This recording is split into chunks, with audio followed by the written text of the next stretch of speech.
আচ্ছা, মানুষ যদি গাঙের জলে পড়ে আর হাতন না জানে, মানুষ কি বাঁচে? বাঁচে না, বাঁচে না। গাঙের জলে কোকড়া সেকেনে মাইনছে রে। আর গাং মরে কেমনে জানো? যদি গাঙের জল ফুরাইয়া যায়।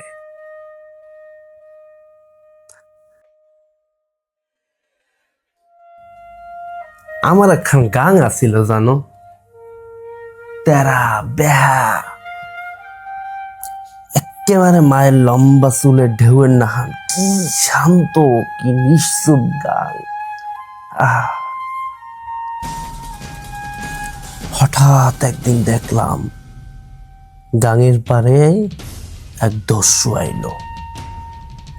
পরের বেহাইনে দেখলাম দস্যু গাঙের পারে একটা খুঁটি গাড়লো। তারপর ইট পাথরের একখান পিলার, আর তারপরে গাঙের ওধারে একখান জায়গা ভরাট কইরা একটা দালান বানাইলো। তারপর আমার আর ওধারে খুব একটা যাওয়া হয়নি, যাইনি বাপু আর। আজ 23.5 বছর পরে সেই গাঙের পারে আইছি। না, গাং না, ঠিক গাঙের পারে যে কাঁঠাল চাপা গাছটার ছায়ায় আমি কাঁঠাল চাপার ঘ্রাণ নিতাম,